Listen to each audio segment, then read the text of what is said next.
Révolution digitale, épisode 105. Hey, this is John Lee Dumas of EO Fire, and you're listening to Revolution Digital with Francois Lambert. Each week, Francois brings you global business leaders sharing the secrets of their success in French. Francophone entrepreneurs, this is for you. Prepare to ignite. Bâtisseurs et bâtisseux de la nouvelle économie, bien le bonjour, ici François-Paul Lambert, bienvenue sur Révolution Digitale. Alors aujourd'hui nous avons un épisode un peu spécial, nous allons en effet rediffuser le tout premier épisode du podcast, un épisode émouvant, car il s'agit de mon entretien avec Bruno Van Riep qui nous a quittés brutalement en ce début d'année. Bruno aurait été le premier à nous avoir soutenus et avoir cru en nous, il n'a jamais ménagé ses efforts pour encourager et soutenir les entrepreneurs. Sa générosité, sa disponibilité et surtout sa patience constituent une vraie leçon d'humilité.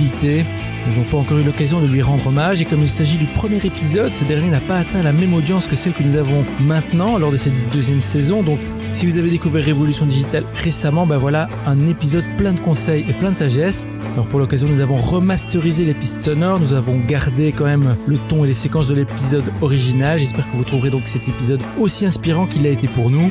Et bien sûr, si c'est la première fois que vous nous écoutez, je m'entretiens chaque semaine avec des entrepreneurs et des entrepreneurs inspirants et inspirantes partout à travers le monde. Nous parlons de leur aventure entrepreneuriale, de comment ils et elles ont lancé leur business et les leçons tirées de leurs échecs. Si vous êtes à la recherche de sens dans votre travail, si vous vous dites « Je ne veux pas juste être le maillon d'une chaîne, je veux être indépendant et faire une différence », vous êtes au bon endroit. La vie est trop courte pour la passer à être malheureux dans son travail. Vous avez énormément à offrir. Et avec Révolution Digitale, nous allons vous donner de l'inspiration pour faire ce que vous avez toujours vraiment voulu faire et travailler pour votre rêve, pas celui de quelqu'un d'autre. Alors si ce n'est déjà fait, n'oubliez pas de vous abonner gratuitement au podcast sur votre plateforme préférée pour recevoir directement chaque nouvel épisode. Vous êtes la tribu digitale. C'est parti. Nous débutons aujourd'hui cette première saison de Révolution Digitale avec un serial entrepreneur incontournable de la tech française. D'abord ingénieur du son, ce pionnier des startups du numérique se décrit volontiers comme un geek un peu autodidacte. Il cofonde en 1984 AvantQuest, un éditeur de logiciels B2C entré dans le top 10 européen. Passionné et infatigable, il ne s'arrêtera alors plus d'accompagner de nouveaux projets d'entreprise. 30 ans et un brillant palmarès plus tard, il décide de mettre sa vision et ses compétences au service des entrepreneurs en quête de croissance et lance en 2014 Be Brave. Il devient également associé de la banque d'affaires Avolta Partners. Son engagement se traduit aussi par son implication remarquable dans plusieurs associations d'entrepreneurs et par la publication récente d'un livre tout aussi incontournable que son auteur, Les 10 commandements de l'entrepreneur. Tribu Digitale, j'ai l'immense honneur d'accueillir aujourd'hui pour vous Bruno Van Riep. Bruno, bonjour. Bonjour. Êtes-vous prêt à nous inspirer aujourd'hui? On va essayer. Génial. Alors, Bruno, je viens de donner un petit résumé de qui vous êtes à la Tribu Digitale. Voulez-vous y rajouter quelque chose et est-ce que vous pouvez nous donner un petit aperçu de votre vie personnelle? Alors, y rajouter quelque chose peut-être, c'est cette implication que j'ai eue tout au long des années dans les associations d'entrepreneurs qui m'a permis d'être très connecté avec mes amis qui développaient les startups, les entreprises et de rester toujours au courant de la façon dont les choses évoluaient malgré le temps depuis lequel je suis dans ce métier. Et c'est vrai que j'ai été président de Croissance Plus, j'ai été président de Middle Next, président des éditeurs logiciels Satec Numérique, vice-président du Conseil national du numérique. Ça fait beaucoup de choses, mais ça m'a beaucoup apporté et j'espère que ça m'a permis moi aussi d'apporter aux entrepreneurs. Et puis, j'ai eu aussi la chance, avec Croissance Plus à la fin des années 90, de faire partie de ceux qui ont créé les BSPCE, ces bons de souscription de créateurs d'entreprises utilisés par 70% des startups pour créer de l'actionnariat salarié. J'avoue que quand on a la chance d'avoir pu mettre une petite pierre dans un édifice et qu'elle serve aujourd'hui aux autres, on est très heureux. Voilà. Alors vous avez aussi publié récemment un livre aux éditions du Rocher qui s'appelle Les 10 commandements de l'entrepreneur, qui est préfacé par Xavier Niel. D'où vous est venue l'idée? En fait, l'idée, je l'avais depuis longtemps parce que quand on a fait déjà une entreprise qui réussit puis qu'on a été confronté à d'autres réussites, d'autres échecs tout au long d'une existence, y compris dans beaucoup d'autres choses, parce que moi je suis un passionné, donc ce que je n'ai pas dit, vous me demandiez un peu pour ma vie personnelle, mais j'ai même fait en amateur 7 années de course de vitesse moto, Wow. J'ai monté une galerie d'art, donc je suis passé par beaucoup d'expériences de vie, si vous voulez, et ça faisait longtemps que je voulais partager ça avec les gens qui aujourd'hui soit veulent monter une entreprise, soit l'ont déjà montée mais veulent la développer et connaître quelques règles de base. Et en fait, ça a commencé par une émission de télé, en fait. C'est-à-dire que en 2016, j'ai eu la chance, avec la Fabrique Aviva, qui est un projet de l'assureur Aviva, qu'il me sponsorise une émission de télé qui est passée sur BFM et BFM Business pendant 6 mois sur les 10 commandements de l'entrepreneur, qui était mon idée de départ. Et de là, la vidéo, vous savez, ça dure 2 minutes, c'est très très bien, on peut raconter des choses, mais c'est court. Et l'envie d'en faire un livre derrière est venue presque naturellement. Les éditions du Rocher m'ont fait confiance. Voilà pourquoi j'ai écrit ce livre. Et un point complémentaire sur les 10 commandements, je ne cherche pas à dire des choses très compliquées, parce que je constate une chose, c'est que la plupart des gens ont besoin qu'on leur rappelle les fondamentaux. Tous les grands sujets complexes sur les levées de fonds, sur des problèmes juridiques et fiscaux, finalement, doivent arriver après le fait de rappeler quelles sont les règles de bon sens pour réussir et développer une entreprise. C'est ce que j'ai voulu faire. J'ai voulu le faire en racontant des anecdotes personnelles pour que ce soit à la fois amusant et puis pour que ça donne envie, tout simplement. Alors justement, dans les vidéos dont vous parlez, on vous entend dire que l'entrepreneur est l'un des derniers aventuriers des temps modernes. Alors moi, j'adore ça. Qu'est-ce que vous voulez dire par là ? C'est très simple. C'est qu'en fait, personne ne sait ce que c'est que de monter une entreprise. Même parfois, les jeunes qui la montent ne se rendent pas compte à quoi ils vont être confrontés. Et la réalité, c'est que il n'y a pas tellement d'endroits dans lesquels on crée soi-même quelque chose, on le fabrique, on le pense, qu'on a des chances de succès qui sont extrêmement limitées en pourcentage, parce que on oublie de le dire, mais sur 100 startups qui se montent, peut-être que 90 ne seront plus là dans les 3 ans. Et puis c'est aussi un lieu où on va être en permanence, tous les jours, confronté à des défis incroyables. C'est ce dont je parle évidemment dans mon livre, c'est-à-dire des questions auxquelles il faut répondre et pour lesquelles on ne sait pas comment il faut y répondre. Et donc on est obligé de faire un choix, on est obligé de prendre une décision. Et par rapport à ça, il y a un esprit d'aventure, d'extrême, que j'aime beaucoup, dans un monde, je vous le rappelle, où aujourd'hui, le principe de précaution est devenu la règle. On vit dans la peur de gêner l'autre, la peur de se faire du mal, la peur de faire du mal aux autres, ce qui fait qu'à un moment, c'est très bien tout ça, c'est une évolution positive de la société, mais en même temps, c'est un petit peu, comment dirais-je, stérilisant. Et finalement, l'entrepreneuriat, c'est un lieu où on peut à nouveau trouver le goût de l'aventure et la passion. Tribu Digital, vous nous écoutez parce que vous êtes des aventuriers. Soyez donc courageux. Alors Bruno, vous êtes impliqué dans énormément de projets, vous nous en avez donné déjà un petit aperçu. Alors est-ce que vous pouvez nous en dire un peu plus au sujet de votre projet du moment et nous expliquer comment vous générez vos revenus et pourquoi vous avez choisi ce business model ? Alors, mon projet du moment n'est pas unique. Donc, c'est une question qui appelle plusieurs réponses. Mais déjà, la première chose que je pourrais vous dire, c'est que je ne souhaite pas et je ne veux pas être ce qu'on appelle un business angel, c'est-à-dire quelqu'un qui met des fonds dans une entreprise et qui espère que l'entreprise va réussir, la start-up va se développer et qu'il aura un retour sur investissement. J'ai appris, à mes dépens d'ailleurs souvent, puisque j'ai fait des investissements qui n'ont pas réussi, comme tout le monde, j'ai appris que l'investissement sans l'accompagnement, ça n'était pas efficace. Donc la première chose que je fais, c'est que j'accompagne quelques entreprises, forcément un nombre limité à cause de la manière dont je fonctionne. Ces entreprises, j'y suis à la fois actionnaire, administrateur, investisseur, et j'accompagne le management dans sa définition à la fois de sa stratégie et de ses défis opérationnels. Ça veut dire que c'est une très grosse implication. Il y en a plusieurs, mais je vais citer celle que les gens connaissent le mieux en ce moment. C'est l'entreprise CityScoot qui fait les scooters électriques en autopartage. On en voit, il y en a 1600 à Paris, on en aura bientôt 4000, qui est un énorme succès. Et je suis auprès du fondateur Bertrand Fleurose. Et mon rôle n'est pas d'avoir mis juste de l'argent dans l'entreprise, mais vraiment de lui amener mon expérience et d'être un petit peu son sparring partner. Donc ça, c'est un exemple. Alors, donc mon business model, comme vous le voyez, ce n'est ni d'être un consultant, ni d'être un business angel, ni d'être un directeur général. C'est un mélange de tout cela. Et dernier point, et donc j'accompagne quelques projets comme ça. Et je suis également associé de la banque d'affaires Avolta Partners. Pourquoi ? Parce que les projets que je ne peux pas accompagner, il se trouve que grâce à cette association, une banque d'affaires qui fait des levées de fonds et des cessions, on peut tout de même aider certaines entreprises qui ont des capacités à se développer et qui ont prouvé leur modèle à lever des fonds, ce qui fait que je n'abandonne pas forcément tous les gens qui me contactent en me disant « Pouvez-vous nous accompagner ?» Et ma réponse est « Et non, j'ai déjà trop de projets, mais grâce à Avolta, ça me permet quand même de rentrer dans le groove. » Wow. Alors, quel est le problème que vous rencontrez le plus souvent chez vos clients dans l'accompagnement que vous leur offrez ? Oh, le plus souvent, le numéro 1, je dirais. Le numéro 1, c'est la mauvaise prise de conscience du temps. Le temps qu'il faut pour lever des fonds, le temps qu'il faut pour trouver ses premiers clients, le temps qu'il faut pour réussir. Tous les entrepreneurs, sans aucune exception, souffrent d'optimisme. C'est très bien l'optimisme, mais en même temps, c'est quelque chose qui les empêche de bien gérer leur entreprise. Je m'explique. Si vous n'avez qu'une somme d'argent limitée, ce qui est le cas de 99% des gens qui montent une entreprise, oublions les quelques exemples de levée de fonds phénoménales qui font mentir ce que je viens de dire, et prenons la majorité. La majorité, c'est qu'on n'a pas beaucoup d'argent. Et lorsqu'on n'a pas beaucoup d'argent, si on n'a pas conscience du temps qu'il faudra pour développer le produit, si on n'a pas conscience du temps qu'il faudra pour trouver les clients, eh bien simplement, nous allons disparaître avant d'avoir réussi, et on peut se retrouver en ayant fini un très bon produit, mais en n'ayant plus d'argent dans les caisses, et on va faire ce qu'on appelle, on va mourir guéri. On va mourir guéri, ce qui est tout à fait dommage.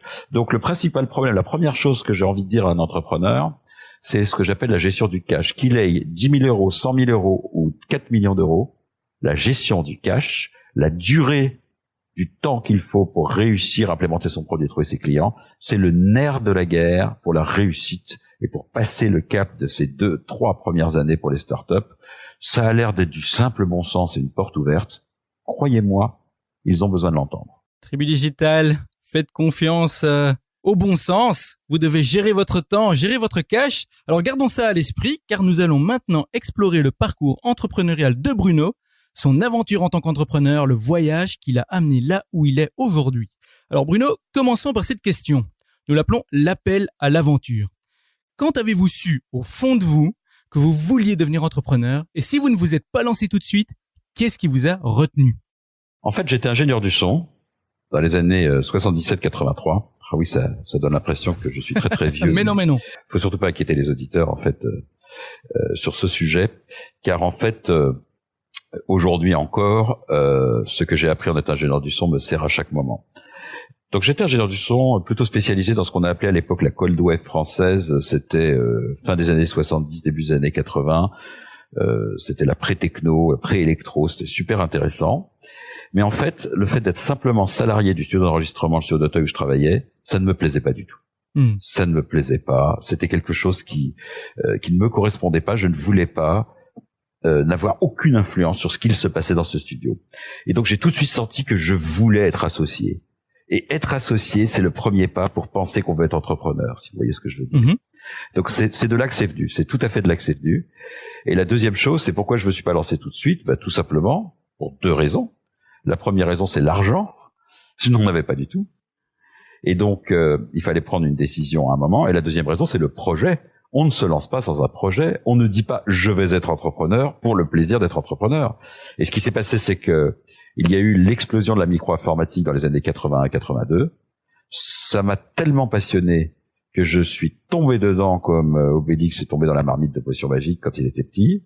Ça m'a tellement plu que je suis rentré dans les sujets jusqu'au point de me mettre à écrire des articles dans les journaux informatiques de l'époque en faisant partie des pionniers de ce nouveau mouvement, le digital, jusqu'au fait d'avoir écrit une 12aine d'ouvrages un peu techniques aux éditions Erol.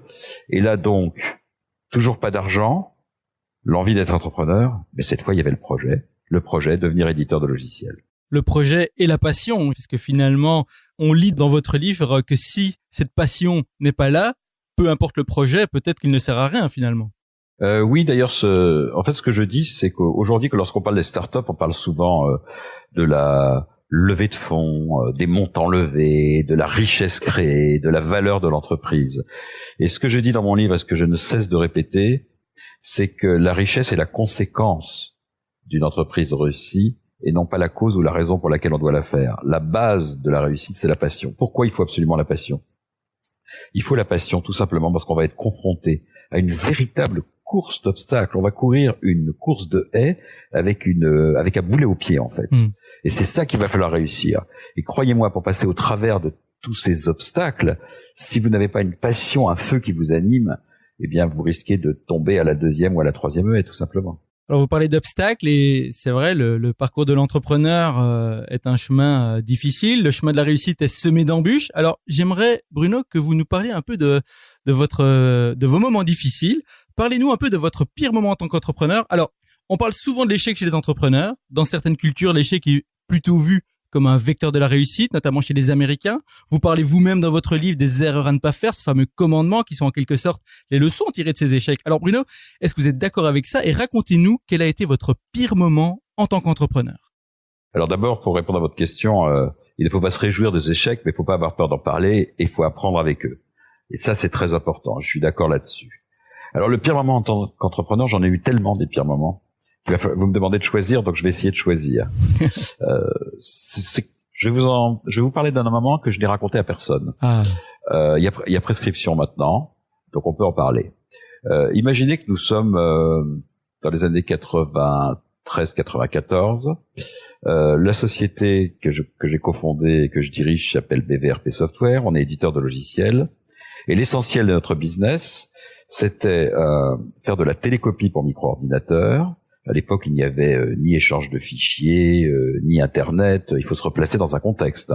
Le contexte, c'est que pour communiquer entre ordinateurs, entre micro-ordinateurs, une des seules solutions qui existait, c'était d'utiliser des méthodes qui étaient celles que les gens utilisaient à la main à côté, comme s'envoyer une télécopie, un fax, d'accord ?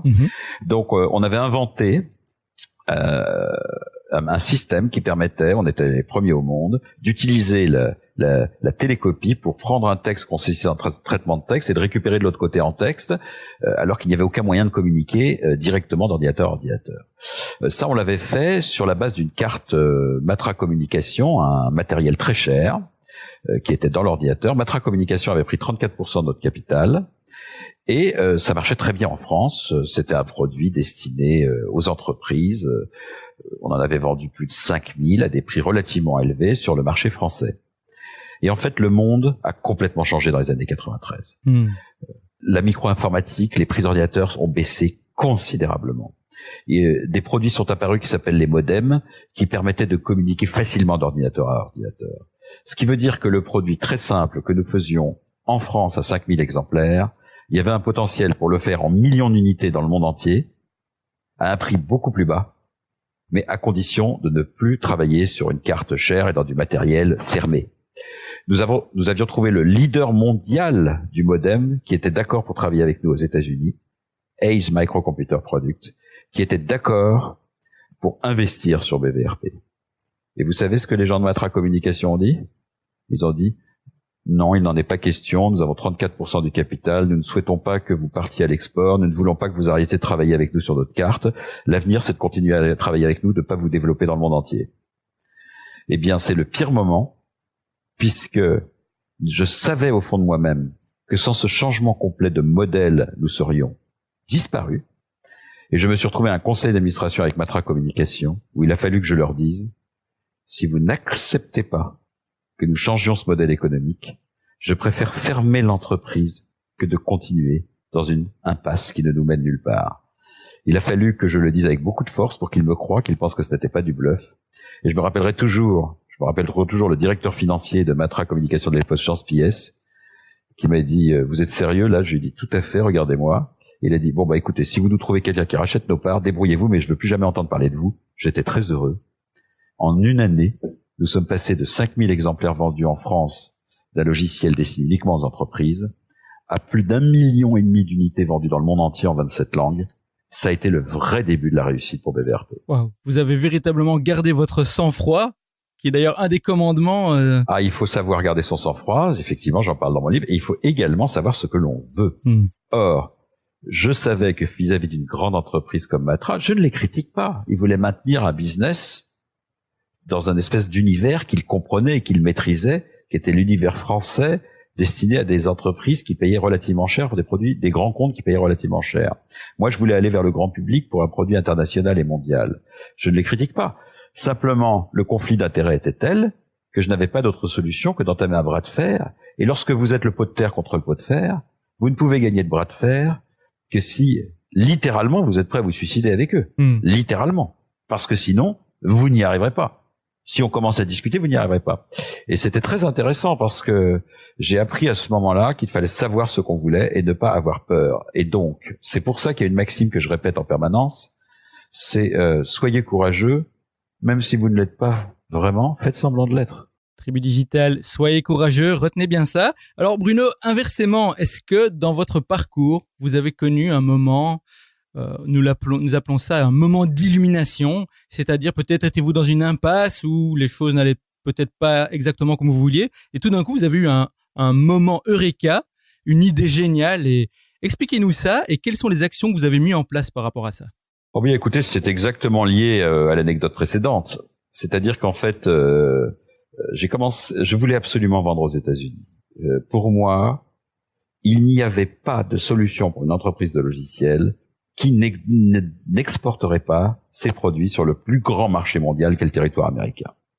Et depuis 1987, tous les ans, je faisais plusieurs voyages aux États-Unis, dont au plus grand salon informatique, le Comdex, qui a été remplacé par le CES aujourd'hui à Vegas en janvier. Mmh. Et à chaque fois, je me heurtais à des murs et je continuais à y retourner avec une persistance infinie. Je savais qu'il fallait. Et à force de persévérance, avec un premier contrat passé avec une entreprise locale du nord de l'État de New York, où l'entreprise a fait faillite avant même d'avoir fini, un deuxième contrat où les produits ne se sont pas vendus, enfin, justement, je rencontre cette société Hayes, dont le dirigeant et l'inventeur du modem est un grand gourou du milieu de la micro-informatique et du milieu de la communication sur micro-ordinateur. Et cette rencontre avec Hayes a été capitale, puisque nous nous sommes retrouvés avec une entreprise de poids extraordinaire qui nous dit « Je vais mettre votre logiciel dans le monde entier, dans tous mes modems ». Et ce moment extraordinaire, le premier, c'est imaginer que nous sommes dans la Silicon Valley avec lui, à l'arrière d'une immense limousine, en train de boire un verre, et qui nous dit « Les gars, avec moi, vous allez conquérir le monde. » Je vous jure, on a l'impression d'être dans le Largo Winch. Il faut vivre ça une fois dans sa vie. C'est quelque chose d'absolument incroyable. Et le plus grand événement, l'illumination, bien sûr, c'est que ce deal se fait. Les produits sont dans le monde entier. Et l'été suivant, je vais en vacances à Porto Rico. Vous voyez, Porto Rico. Mm-hmm. Et donc, je suis avec mon épouse et je me dis, tiens, je vais quand même aller voir les magasins informatiques du coin, voir qu'est-ce qu'il y a sur les étagères. Et je rentre à Porto Rico, dans l'un des grands magasins d'informatique, je ne sais plus si c'était Best Buy ou un autre, je ne me rappelle plus leur nom, et je vois un rayon entier, je dis bien un rayon entier, avec les modems Hayes et dessus écrit en gros, livré avec un logiciel BVRP. Wow. Et ben ça, je peux vous dire, c'est une illumination. À Porto Rico, je ne sais pas si vous voyez, on commence à être loin. On commence à être loin de Levallois-Perret quand même. Voilà. Alors Bruno, si vous pouviez alors résumer là ou les leçons clés que vous avez retirées de votre expérience en tant qu'entrepreneur, quelles seraient-elles? Je veux dire, en quelques mots, que pensez-vous que la tribu digitale doit vous retenir comme leçon de votre expérience?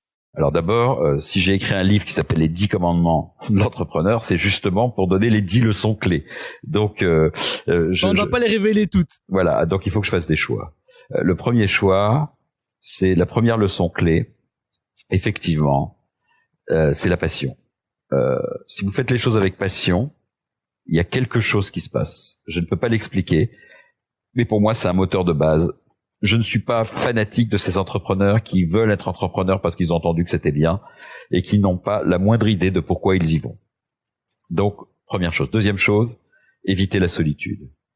Et ça, si je ne devais retenir qu'une leçon, c'est celle-là. Première chose, si vous montez une entreprise, ne le faites pas seul. Faites-le avec 1, 2 associés, pas plus. Mais faites-le avec eux. Alors on me rétorque toujours, ah oui, mais c'est très difficile avec un associé, 2 ans, 3 ans après, il arrive qu'on se chamaille, que les choses ne marchent pas. Bien sûr que c'est vrai. Mais est-ce que les gens vont arrêter de se marier parce qu'il y a le risque du divorce? Bien sûr que non. En fait, si je regarde la réalité, c'est que sur 90% des entreprises que je connais qui ont réussi, le fondateur n'était pas seul. Alors qu'il y ait des magnifiques exceptions avec un fondateur qui réussit seul, ou qu'il y ait tout simplement des belles associations qui ont échoué au bout de 3-4 ans, c'est pas grave. Ça a permis à l'entreprise de décoder. Et la solitude, c'est pas seulement pour être associé. La solitude, c'est aussi de se mettre dans les réseaux d'entrepreneurs, s'inscrire dans les associations, les France Digitales, les Croissance Plus, les Syntec numériques et tout ce qui existe pour les entrepreneurs, les réseaux entreprendre, que ce soit dans le numérique ou ailleurs. Je crois que tout ce qui permet d'éviter la solitude et d'échanger avec ses pairs, c'est une leçon clé de mon expérience. Et si je ne devais retenir qu'un seul commandement de mon livre, ce serait celui-ci. Tribu Digital, suivez votre passion, mais surtout évitez la solitude, ne soyez pas seul. Bruno, merci beaucoup pour ça. Alors, Bruno, nous sommes maintenant arrivés à la partie des questions flash. Ici, je vous pose une série de questions en rafale et vous me répondez en allant à l'essentiel. Est-ce que vous êtes prêts ? Oui. Quelle est votre définition du succès ? Selon moi, le succès, c'est d'avoir un projet et de le réussir, non pas tel qu'on l'avait pensé, mais en tout cas tel qu'on l'avait imaginé. Ce que je veux dire par là, c'est que j'ai monté et cofondé BVRP qui est devenu AvantQuest parce que je voulais être éditeur de logiciels. Le succès, c'est pas le nombre de produits qu'on a vendus. Le succès, c'est pas le financier. Le succès, c'est nous voulions faire ça et nous l'avons fait.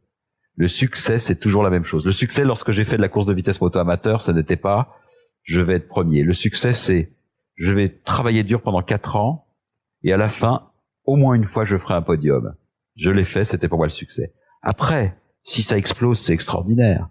Le Winfax, le logiciel de télécommunication sur micro-ordinateur, j'en ai vendu 180 millions d'unités dans le monde. Mais c'est pas ça, réussir. Réussir, c'était cette idée qu'on a semée, qui germe et qui mène quelque part. À quoi ressemble votre journée type ? Alors là-dessus, je suis un maniaque de la gestion des priorités parce que j'essaie de faire beaucoup de choses. Donc, toujours, le début de journée, d'abord, je procrastine pour démarrer ma journée. J'y tiens énormément. Je fais pas partie de ces gens qui imaginent qu'il faut se lever très tôt et être efficace dans les 5 minutes. C'est à quoi ressemble mon début de journée, c'est de prendre le temps de rentrer dans la journée et surtout, et c'est ça le point vraiment utile, d'étudier quelles sont mes priorités du jour, indépendamment de mon agenda. Qu'est-ce que j'ai à faire en ce moment ? Qu'est-ce qui est le plus important ? Qu'est-ce qui doit être fait le plus rapidement ? Qu'est-ce qui peut attendre ? C'est comme ça que j'aborde les choses et j'essaye toujours d'éviter de me laisser prendre par le fil des événements et de ne pas garder le contrôle. Alors, en plus de votre nouveau livre, Les 10 commandements de l'entrepreneur, si vous deviez recommander un livre pratique, quel serait-il et pourquoi ? Un livre pratique ? Mais je ne sais pas s'il faut lire des livres pratiques. Moi, je vais vous prendre de biais là, si vous le voulez bien, et ne m'en voulez pas. Je pense qu'il y a une chose qui est très importante pour un entrepreneur, c'est de ne pas rester enfermé dans le monde dans lequel il est, et de lire des livres qui vont l'inspirer sans forcément parler de ce qu'il fait au quotidien. Et je crois donc beaucoup à la culture et à la littérature, et je trouve très important que les entrepreneurs lisent des livres, et lisent des livres qui ne sont pas forcément des livres de management, et lisent des livres qui les amènent dans un autre univers. Et ils peuvent dire de la BD, ils peuvent dire des livres et autres. Et donc de ce point de vue-là, toute la littérature, ça peut être aussi bien des polars que relire un voyage au bout de la nuit de Céline, qui est un livre extraordinaire, même si son auteur a complètement dérapé ensuite, mais qui est une véritable expérience de vie, ou relire des livres de Jack London ou autres. Mais toutes ces histoires, des histoires d'aventure et autres, c'est quelque chose qui vous aide. Voilà. Quels outils ou applis productivité ou autres utilisez-vous régulièrement ? Plusieurs, parce que j'ai tendance à être un peu geek. Alors Evernote, évidemment. C'est mon outil de prise de notes numéro 1, ça c'est clair. Je suis dessus en permanence chaque fois que je fais une réunion, parce que je ne sors pas d'une réunion sans avoir pris des notes. Dropbox, tout le temps. C'est-à-dire que tout est stocké dans Dropbox, comme ça j'ai tout accès de mon iPhone, mon iPad et autres, ça c'est clair. Les outils qui permettent de signer électroniquement les documents comme DocuSign, pour ne plus avoir besoin de les imprimer. Les outils qui permettent de saisir les cartes de visite sans avoir besoin de les saisir à la main. Tout Microsoft Office. Je suis sur Slack, je suis sur Pipedrive. Slack qui permet d'échanger en interne dans les entreprises, Pipedrive qui permet de suivre tout ce qui est prospection, tout ce qui est suivi des projets et autres. Je trouve ça formidable. Donc, comme vous le voyez, beaucoup de choses. Et sur les réseaux sociaux, je suis très Twitter, un peu LinkedIn et pas beaucoup Facebook. Voilà. J'oubliais WhatsApp, bien sûr, qui devient maintenant indispensable quand on voyage beaucoup à l'étranger. Qu'est-ce qui vous inspire ou vous passionne en ce moment ? Quels sont les domaines qui vous paraissent prometteurs ? Eh bien, il y en a 2 en fait. Il y en a 3, pardon. Il y en a 3, et d'ailleurs, c'est 3 domaines dans lesquels j'essaie d'y travailler. Je crois beaucoup évidemment dans l'autopartage. Mon implication dans CityScoot est un exemple. Je crois beaucoup dans l'évolution positive de l'autopartage avec des véhicules propres par rapport à la voiture individuelle. Ça, c'est un domaine qui est à la fois vertueux, qui permet quand même de développer un service de qualité et qui correspond à l'évolution de notre époque. La deuxième chose à laquelle je crois, c'est que l'événementiel, tout le monde fait des événements, des congrès.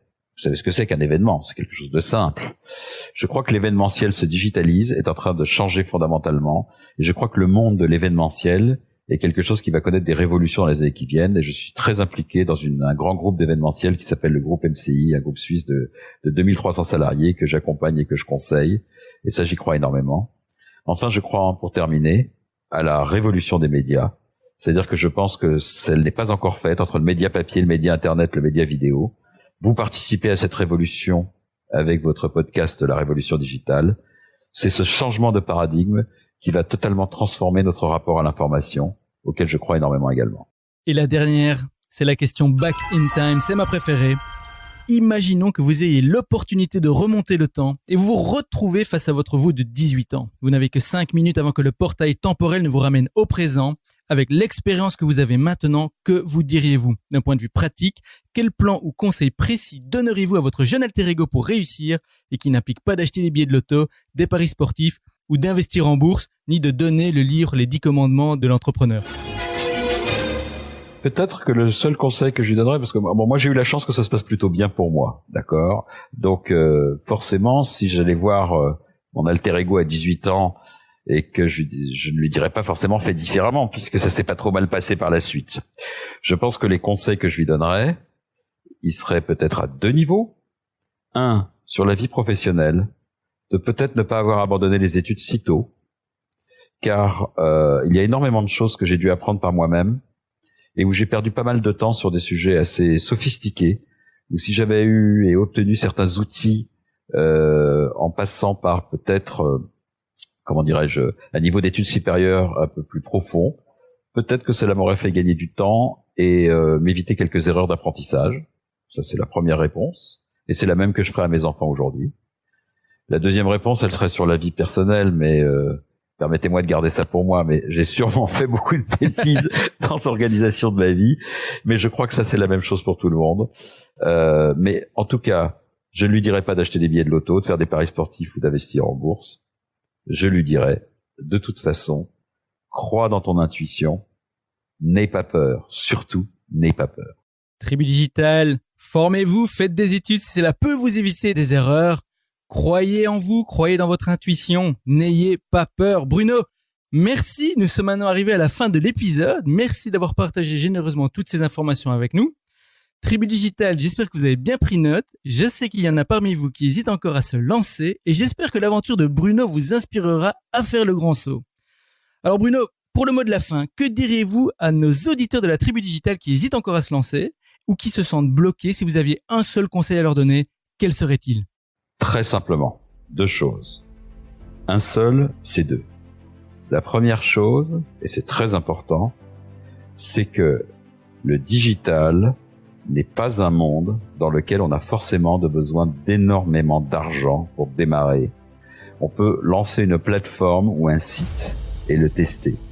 Je pense qu'il est très intéressant, lorsqu'on a une idée dans la tête, de la faire avec peu d'argent, minimal, pour tester un petit peu la façon dont ça réagit avant d'essayer de faire le grand projet qui va bien. C'est la chance qu'on a dans le numérique, c'est qu'il y a un certain nombre de choses que l'on peut faire en investissant peu. Ça, c'est le premier point. Il me semble essentiel. Et puis le deuxième point, je le redis et le redis encore, un entrepreneur, bien sûr, doit être courageux, bien sûr, doit trouver les moyens de réussir et de se battre, mais ça n'est pas un super-héros. Si vous êtes sérieux, organisé et que vous acceptez l'autocritique, vous pouvez réussir sans être Elon Musk ni Mark Zuckerberg. Bruno, vraiment merci, ce fut un plaisir et un honneur de vous avoir parmi nous aujourd'hui. Alors avant de nous quitter, dites-nous comment rester en contact avec vous sur les réseaux sociaux ou ailleurs, et si vous avez une annonce à faire, la Tribu Digital vous écoute. Alors comment rester en contact avec moi? Écoutez, sur Twitter c'est @bvanrib, LinkedIn c'est Bruno Van Rieb, J'ai une page publique Facebook Bruno Van Riep également, donc c'est assez simple. Je suis assez sur les réseaux sociaux quand même, je suis assez présent. Et ensuite, vous dites est-ce que j'ai une annonce à faire ?